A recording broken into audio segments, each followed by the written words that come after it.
Ok, alors je vais parler d'une étude pilote, une étude exploratoire qui a utilisé une partie des données de SNDS qu'a montré Julien. Et même si le titre il est en français, je suis désolé parce que les slides sont en anglais, mais je vais parler en français. D'accord? Donc, moi, je suis enseignant-chercheur, évidemment, à l'Université de Bordeaux.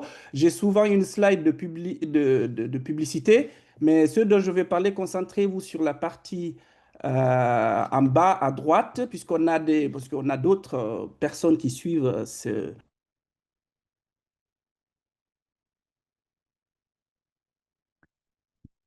On a perdu Alors, il y a un Gaillot. petit master. souci.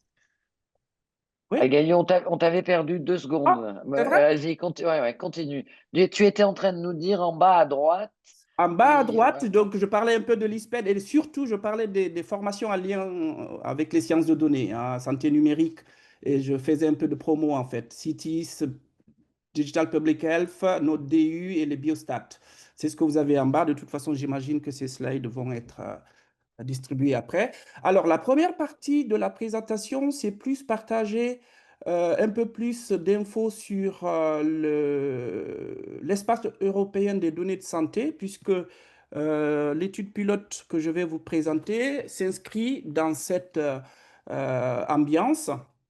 Et donc, comme vous savez, enfin, une partie d'entre vous qui suivent ça de près, c'est que après le problème de Covid, il y a eu un gros enjeu pour dire qu'il fallait absolument avancer sur la question d'interopérabilité des données et de faciliter qu'on puisse avoir des études transversales plus facilement et avoir des indicateurs à l'échelle européenne et faciliter aussi que des patients, ils font du tourisme à l'intérieur de l'espace européen, qu'ils soient facilement traitables avec accès à l'historique du patient par des praticiens hospitaliers d'autres pays différents. Voilà.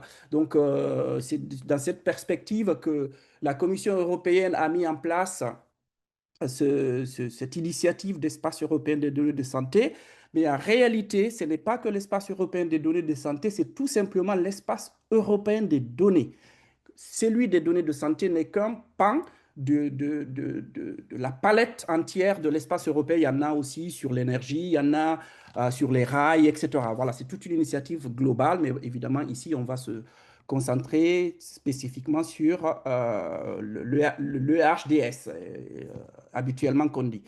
Et donc, c'est ce contexte que je vous donnais là, et l'enjeu, c'est d'arriver à avoir une réponse à cette problématique de, de pouvoir de mobilité des citoyens européens, enfin ceux qui habitent en Europe, et aussi faire en sorte qu'on puisse partager, faciliter, ça, le terme a été utilisé par Julien Bezen notamment, la réutilisation de données pour faire de la recherche, pour faire de l'innovation, etc., etc. Et pour ça, je vais aller à la slide ici. Donc, l'idée, c'est que la Commission européenne a financé, a accompagné un certain nombre d'initiatives pour aider les législateurs à être au courant, savoir quelles sont les barrières, quelles sont les limites, les limitations aujourd'hui qui existent pour pouvoir soit colliger des données, faire interopérer des données, accéder à des données qui ne sont pas dans son pays, etc., etc. Et donc, il y a deux outils particulièrement. C'est d'abord le fait de pouvoir partager ce qu'on appelle des données du patient, le résumé des données patients et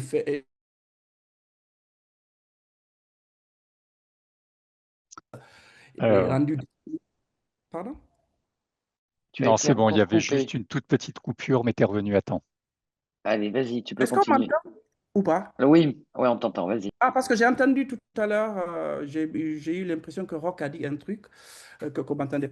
Alors, il y a du coup cet enjeu déjà de ce portail, et donc, qui est plus orienté vers les patients, enfin les données patients, etc. Et puis, il y a un autre volet, c'est le fait de permettre à des entreprises notamment, mais de manière générale aux agences, des acteurs majeurs comme le ECDC ou l'IMA aussi, de pouvoir voilà, fournir, mettre à disposition des données pour que, y compris des innovateurs, pas que les organismes publics puissent utiliser ça pour créer de la valeur quoi, à l'échelle européenne. Ça, c'est le contexte global.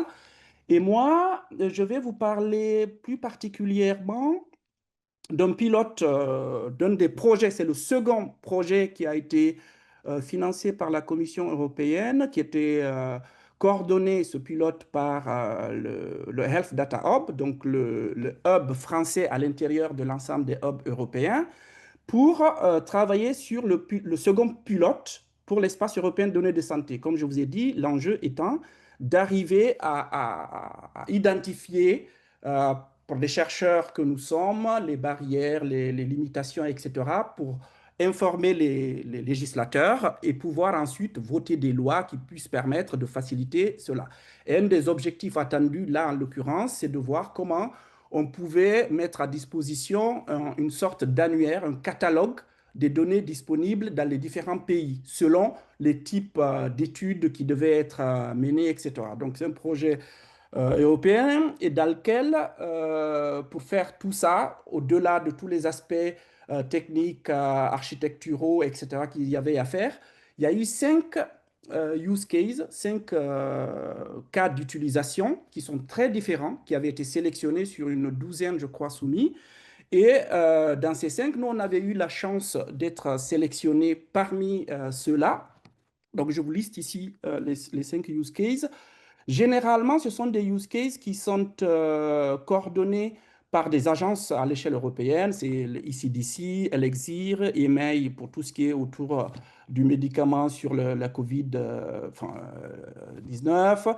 Sciensano, qui est l'équivalent du Health Data Hub pour la Belgique. Et puis, le projet français, dont l'enjeu, c'était de faire une étude pilote de comparaison de trajectoire de pathologie au début cardio-métabolique, voilà, sur un ensemble de données françaises et de pays nordiques, et voir éventuellement quelles pouvaient être les similarités, les différences, et y compris les difficultés d'accès aux données qui sont nécessaires pour faire ce type d'études.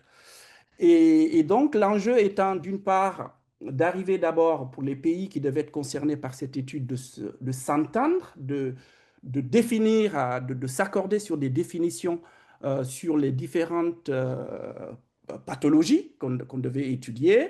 Et sachant que, en général, comme vous savez, c'était mentionné en particulier par Julien, c'est que ce soit pour les diagnostics ou tout à l'heure, la présentation précédente, il y avait le fait d'utiliser l'ATC. Donc, on a du codage à la fois des diagnostics, des pathologies, mais également des traitements. Et du coup, c'était de voir déjà quelle était la définition selon les codes utilisés dans les différents pays, selon les différentes pathologies qu'on adressait. Donc, ça, on appelle ça les disease endpoints, donc des dictionnaires à faire, donc harmoniser ça. Deuxièmement, évaluer par exemple la prévalence, les différentes pathologies qu'on pouvait trouver dans ces différents pays, et aussi ensuite regarder les trajectoires potentielles.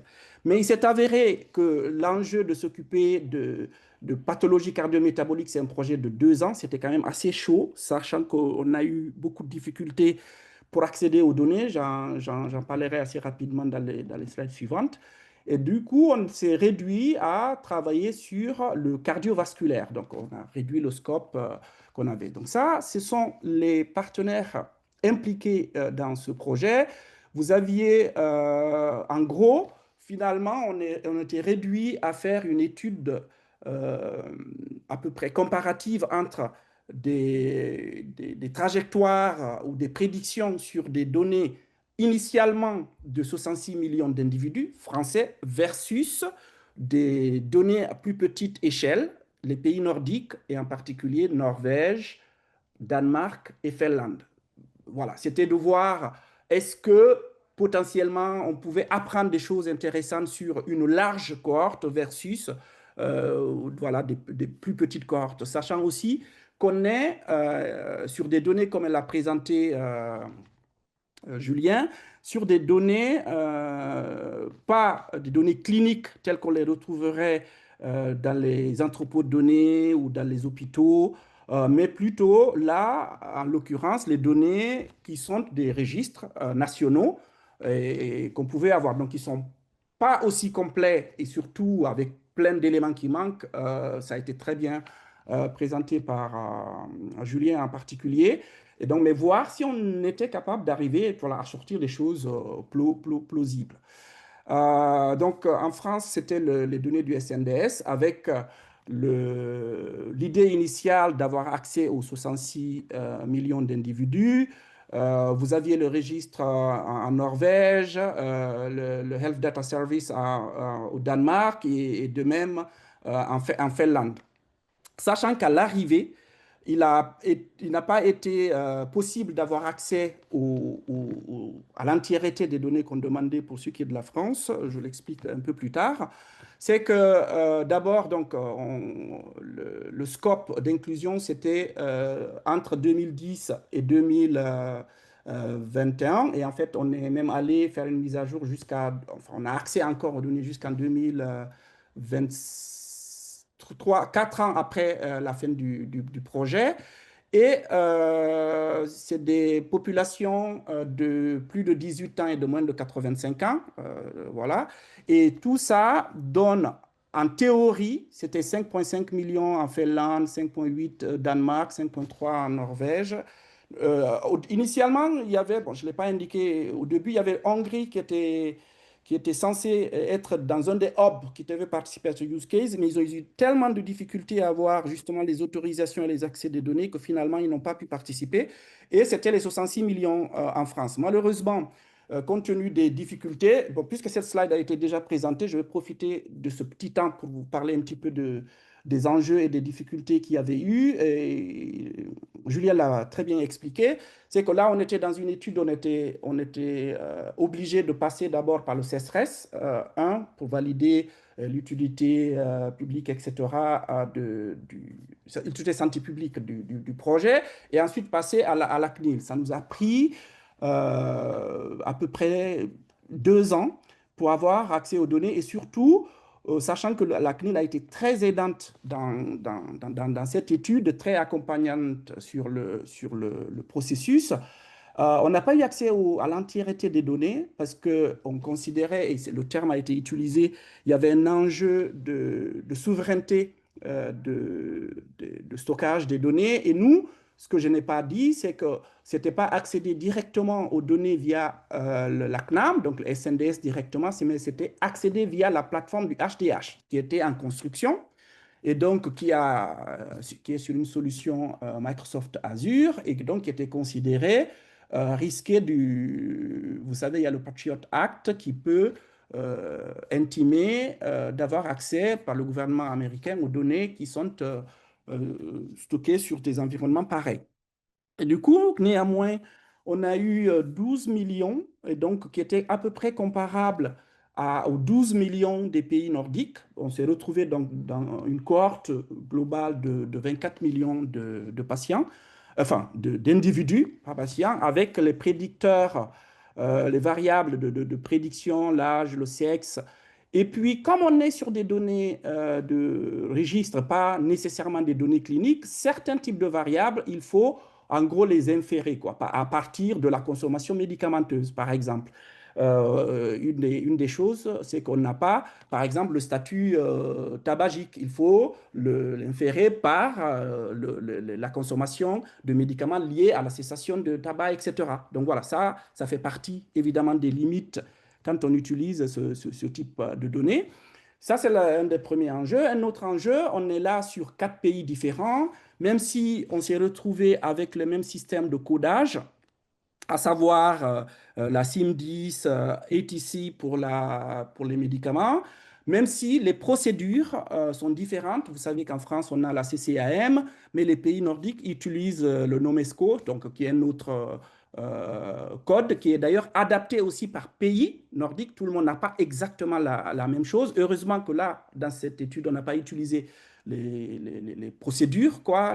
On a plutôt utilisé les médicaments, et donc les prescriptions médicamenteuses et les codes diagnostiques. Donc, un des enjeux, c'est de faire une harmonisation de l'hétérogénéité des données telles qu'elles se retrouvaient dans les systèmes nationaux, c'est-à-dire du SNDS en Finlande, Danemark et Norvège. C'est ce schéma qui vous illustre ça, et puis je vous le montre un peu plus détaillé, mais l'enjeu, c'est que c'est de partir des données très hétérogènes, d'arriver à avoir un ensemble minimum de datasets communs, enfin de data éléments communs, et donc mapper les différentes donner les différentes variables qu'on a dans les différents pays à ce format commun. Donc, arriver à avoir un modèle commun. Ceux qui ont l'habitude de faire des études de ce type, on sait il y a des modèles qui sont très utilisés aujourd'hui. Nous, on n'était pas allé vers ça, parce que dans le cadre du projet européen, il y a un des acteurs de Saragosse qui avait développé une approche du coup qu'on a utilisée pour avoir un modèle générique commun sur lequel on a tous mappé pour faire nos analyses après. Et donc, voilà, ça, c'est les différentes variables identifiées et donc sur lesquelles tout le monde devait s'arranger, en gros, à mapper les données sources sur ce standard, si j'ose dire, quoi, qui avait été utilisé pour faire les différentes études. Et l'enjeu, donc là, on a une fenêtre 2010-2014 et faire la prédiction sur l'intervalle 2014-2018. Donc, on va regarder, du coup, on va alimenter le modèle avec les données qu'on a sur les 24 millions, mais en réalité, pas nécessairement les pouler parce que on est sur un enjeu où on ne pouvait pas aussi déplacer les données, c'est-à-dire que chaque ensemble de données restait dans le pays. Du coup, nous, ici, ce qu'on a fait, c'est une sorte de federated learning, un apprentissage fédéré avec mobilité des scripts utilisés. Donc, on a le même script qui est traduit, adapté selon les pays. Mais de toute façon, puisqu'on a le même modèle commun, donc on pouvait pouvoir voilà, faire le travail. Je ne vais pas rentrer dans la première partie, mais je vais juste vous montrer en fait ce qui avait été fait et donc les résultats obtenus en utilisant voilà, des modèles classiques avec évidemment aussi des enjeux de problématiques de classe, un blend de classe en fait qu'on avait, un gros problème d'ailleurs de ce point de vue-là. On se retrouvait avec des résultats relativement homogènes que vous voyez entre les différents pays. Mais ce dont moi je vais plutôt vous parler, c'est qu'on est parti des mêmes données qu'on avait et on voulait regarder cette fois-ci sur la partie uniquement française, est-ce qu'on était capable d'utiliser du deep learning et en particulier des transformers pour voir si on pouvait prédire donc, des événements cardiovasculaires donc sur le même stade. Sachant que enfin, l'idée, elle peut paraître loufoque, c'est que là, on est sur des données relativement structurées, donc avec des données tabulaires, avec des colonnes typées, etc.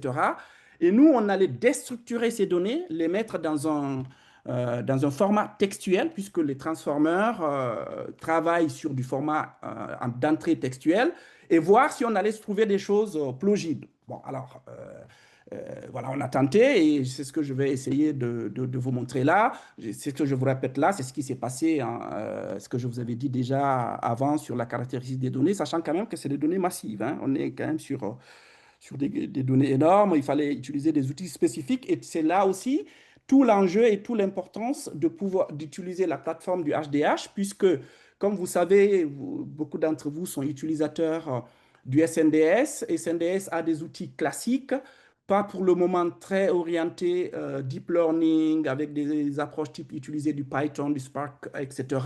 Et donc là, l'enjeu aussi pour le HDH, c'était de monter en capacité pour arriver à proposer des solutions à l'état de l'art, quoi, aux équipes qui utilisent voilà, ce type de technologie pour arriver à faire des études basées sur de l'IA. Du coup, donc assez rapidement, comme on sait, il y a l'approche classique du machine learning que nous, on a utilisé, on a les données, on regarde les features qu'on va extraire, on fait l'approche en question et puis on sort un résultat prédiction. Dans le deep learning, en gros, dans le milieu, on n'a pas le détail, donc c'est les réseaux de neurones, dont on ne sait pas suffisamment comment ça fonctionne, on a des données en entrée, et puis on a la sortie.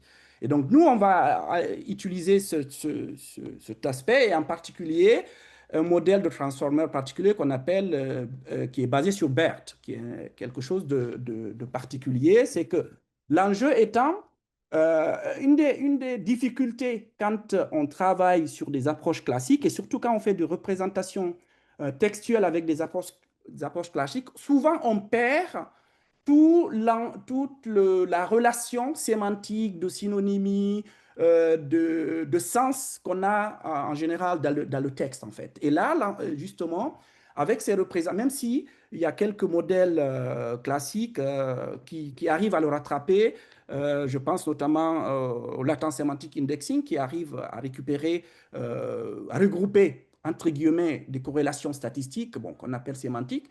Et là, les transformers, justement, arrivent pour tenter de rattraper ça, en fait. Et le modèle, c'est qu'on va récupérer, en gros, les données d'entrée, c'est considéré comme du texte, donc c'est des séries de chaînes de caractères qu'on va prendre, qu'on va analyser, on va découper, on va les représenter sous forme vectorielle, donc en gardant le contexte de ces vecteurs avec une architecture encodeur-décodeur, en fait, qui est utilisée pour ensuite, avec ce qu'on appelle un mécanisme d'attention. Je vais venir là d'ailleurs, parce que je pense que je l'ai ici.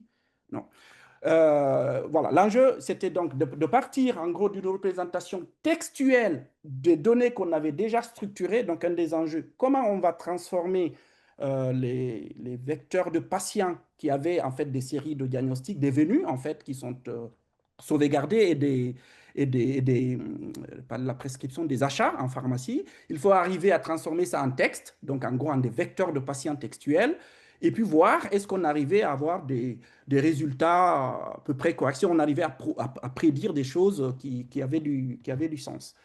Et on a repris les mêmes définitions sur les endpoints qu'on avait sur les pathologies cardiovasculaires. On a les 4 qui étaient adressés, à la différence que tout à l'heure, on était sur 2014-2018. Cette fois-ci, en gros, on va juste prédire sur une échelle d'un an, en fait. Donc, notre fenêtre de prédiction, c'était la fenêtre du 1er janvier 2018 au 31 décembre 2018.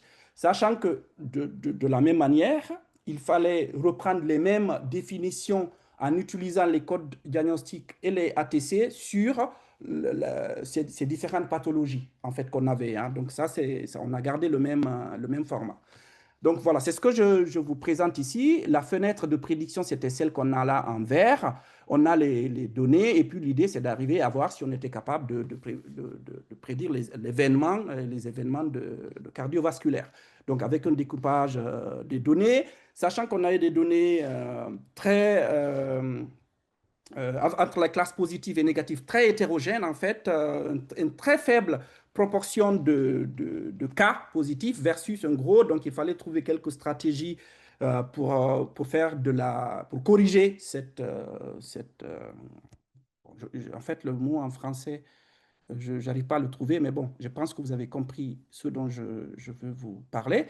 Là, vous avez le workflow. Au début, on a les mêmes jeux de données, les 12 millions environ d'individus, avec de l'exclusion d'un certain nombre qui ne sont pas à moins de 18 ans, plus de 85 ans, ceux qui n'avaient pas une date de naissance ou l'information sur le sexe, parce que l'âge et le sexe, c'était des variables prédictives. Les jumeaux, comme on sait que c'est très difficile de traiter avec notre numéro sécurité sociale, bon, vous connaissez ces problèmes-là, etc. Donc voilà, en tout cas, à la fin, on arrive à un ensemble vous voyez ici, justement, cette différence qu'on avait entre les cas positifs, enfin les cas et les contrôles, donc négatifs et positifs. On avait 128 000, 129 000 versus 10 millions, énorme. Et du coup, on divise ça en un ensemble d'apprentissage, de validation et de tests. Et donc, c'est là qu'on utilise le transformer BERT, donc Bidirectional Encoder Representation for Transformer. En gros, c'est un transformer particulier qui va être capable de lire dans les deux sens du texte, en fait, du côté gauche et du côté droit. Parce que, encore une fois, je vous rappelle que l'enjeu, c'est de prendre des mots. Alors là, en l'occurrence, c'est pas nécessairement, on n'appelle pas ça un mot, c'est des tokens, et de représenter ces tokens avec des vecteurs. Ça veut dire le vecteur de contexte. C'est ça l'enjeu, en fait. Et à partir de ça, qu'on puisse arriver à calculer des similarités, etc., etc., parce qu'on a des vecteurs qu'on a pu reconstituer.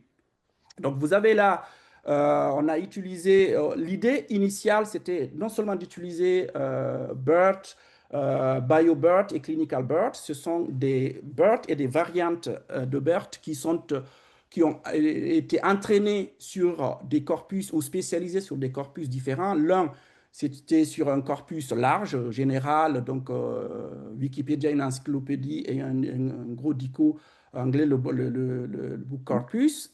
Certes. Gaillot, il te Et reste 2 minutes. 2 minutes, très bien. Et on avait du coup un qui était spécialisé sur la littérature scientifique et un qui était spécialisé sur des bases, sur des données cliniques avec la base de données mimique. Et donc voilà, ça, je vais le passer avec l'enjeu, parce que les messages clés, c'est ici, là, c'est la représentation sous forme de texte, donc sous forme de vecteur, à partir des données qu'on avait dans les données tabulaires telles qu'on les reçoit en fait du SNDS. En gros, c'est d'arriver à transformer, vous voyez, là, c'est les données d'origine. Oh, pardon. Voilà. Les données d'origine en série de vecteurs. Par exemple, là, on a des diagnostics, on a une date le 31-10, on a un code ICD-10 particulier, on a un médicament, etc., etc. Donc, de transformer ça en vecteur pour chaque patient, c'est ce qu'on retrouve ici, en fait, qu'on va concaténer, en fait, pour avoir donc des chaînes de texte qui vont être en entrée, voilà, du modèle. Et donc, à partir de ça, il faut faire le workflow classique, tokenisation. Et donc, les modèles BERT ou BERT-based ou transformers passent par ce qu'on appelle un embedding. L'idée, c'est que je prends ces vecteurs, enfin, je prends ces tokens-là, je les plonge dans dans un espace vectoriel qu'on appelle embedding, plongement, sans perte d'information. Et du coup, et ensuite, on va faire de l'entraînement, on va tourner les hyperparamètres et on a le résultat à l'output. Donc là, vous avez les critères pour évaluer les résultats qu'on avait et pour comparer si on a été bon ou pas, on l'a comparé par un modèle classique, c'est le Random Forest en particulier, sur les mêmes données pour regarder. Donc, globalement, avec les outils, il le disait Julien, parce que là, on a du coup la possibilité d'utiliser des outils qu'on ne pouvait pas utiliser avec le SNDS classique. Et on arrive, bon ça je passe parce que ce n'est pas utile, mais surtout ce qui est intéressant, c'est de vous donner, voilà, c'est ça que je vais vous donner. En gros, hein, on n'a pas d'excellents résultats en termes d'identification des cas positifs. Il était très bon pour identifier les cas négatifs, mais pas pour les cas positifs. Mais on voit quand même une amélioration, une nette amélioration quand on utilise des transformers BioBERT versus quand on utilisait du Random Forest, quoi. Voilà. Et donc, quand on regarde la matrice de confusion, on se rend compte effectivement que le modèle était très capable. Voilà, il a du mal à identifier les cas positifs. En revanche, il est relativement bon pour les cas négatifs. Et qu'à chaque fois, BERT est mieux que le Random Forest, BioBERT est mieux que le BERT. Et on n'avait pas pu utiliser le Clinical BERT juste parce que le HDH n'avait pas pu encore le charger, enfin le configurer dans l'environnement que nous utilisions. Voilà, je finis là. L'enjeu, c'est que nous, on voulait tester, regarder sur des données de registre, pas des données cliniques, si on était capable de faire de la prédiction. Et en plus, on était sur un contexte où les données étaient vraiment très hétérogènes d'un point de vue positif et négatif. Mais quand même, on a eu une idée. Et là, en ce moment, il y a un travail qui continue surtout sur le fait d'utiliser Clinical BERT pour voir et puis faire aussi de la génération de données peut-être synthétiques pour compléter. Voilà, on est en train d'explorer que Arti Rawat, ingénieur là chez nous, est en train de faire en ce moment, et puis regarder d'autres stratégies plus élaborées pour harmoniser les classes positives et négatives. Voilà. Et puis, je m'arrête là. Et il y a une publication pour ceux qui veulent voir, parce que ça, c'est un des outputs vraiment de ce travail. Quel est le processus? Ce n'est pas tant le truc technique, c'est même montrer la réflexion pour arriver à d'abord à l'accès aux données, l'enjeu d'harmonisation, les common data model, etc., qui viennent juste d'être acceptés. Il n'est pas encore en ligne, mais sous peu, quoi, il va être disponible. Et évidemment, ceux qui bossent souvent, c'est les jeunes, donc des masters ingénieurs, PhD sur ce projet. Voilà, je vous remercie.